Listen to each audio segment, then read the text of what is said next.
These bubble nails looked completely fine until I started filing them. At first, I blamed the design, then I blamed the polygel.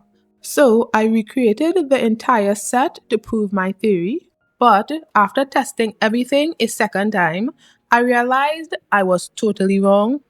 I wanted to create colorful bubble nails using the Lazy Girl method. Everything started off exactly how I imagined. I made colorful gel bubbles,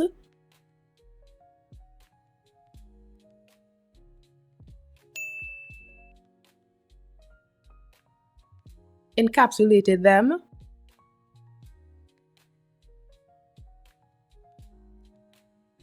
then finished everything with a soft, milky layer. Honestly, I thought these were going to turn out amazing. Little did I know, these nails were about to send me down a rabbit hole. While I was making them, nothing really seemed wrong. Sure, I noticed a few little imperfections, but I thought those would disappear after filing. Instead, filing made everything worse. My first thought was I used way too much layers. These nails had colored gel bubbles, base coat, then a layer of milky white polygel to encapsulate everything. So I convinced myself the UV light simply couldn't cure through all of it. And honestly, that sounded like a pretty reasonable explanation. There was so much happening inside one nail that I was convinced I'd already figured out the problem.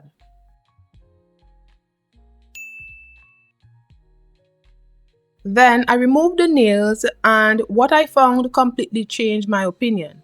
Inside, there was uncured polygel, not one, not two, every single nail. That explained everything: the bubbles, the weak structure, the horrible filing experience. I thought I finally had the answer. At this point, I wasn't even questioning my theory anymore. I genuinely thought the design itself had failed.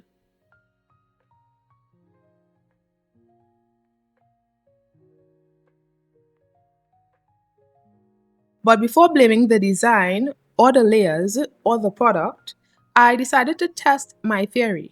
I recreated the exact same nails. If my theory was right, the same thing should happen again. I kept almost everything the same bubble placement, same colors, same milky finish. One of the biggest changes was switching to Macart Polygel. I also decided to be much more careful during the application. I made sure there weren't any bubbles trapped inside any colored gel bubbles.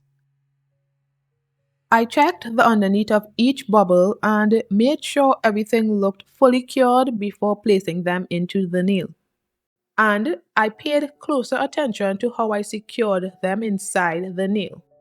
I also made one adjustment to the design. I made the purple bubbles a little smaller, not because it affected the curing. I just thought the design looked more balanced with slightly smaller accent bubbles.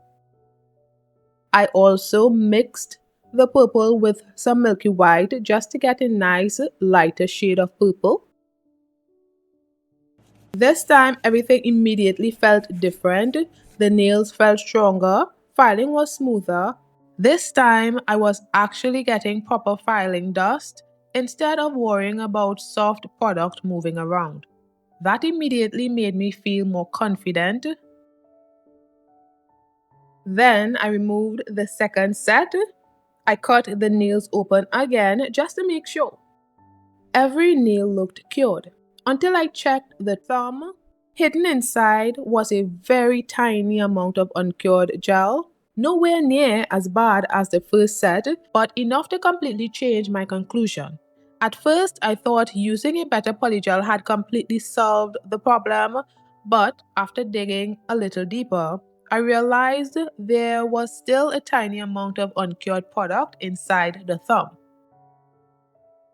That's when I realized the answer wasn't as simple as I thought. Yes, the softer polygel performed much worse, but the product wasn't the entire story. The Macart nails performed much better, they felt stronger, filed cleaner, and almost every nail cured properly. But even with a better quality polygel, I still found a tiny uncured spot inside the thumb after digging a little deeper.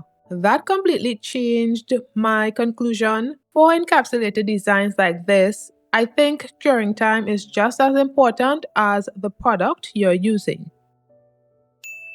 These designs are much thicker than a regular Lazy Girl nail, so I'd recommend curing them longer than you normally would.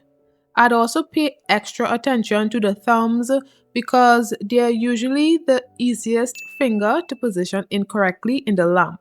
If I made these again, I'd cure each layer thoroughly, give the finished nail even more curing time, and make sure I'm using a quality lamp with enough curing power for thicker encapsulated designs.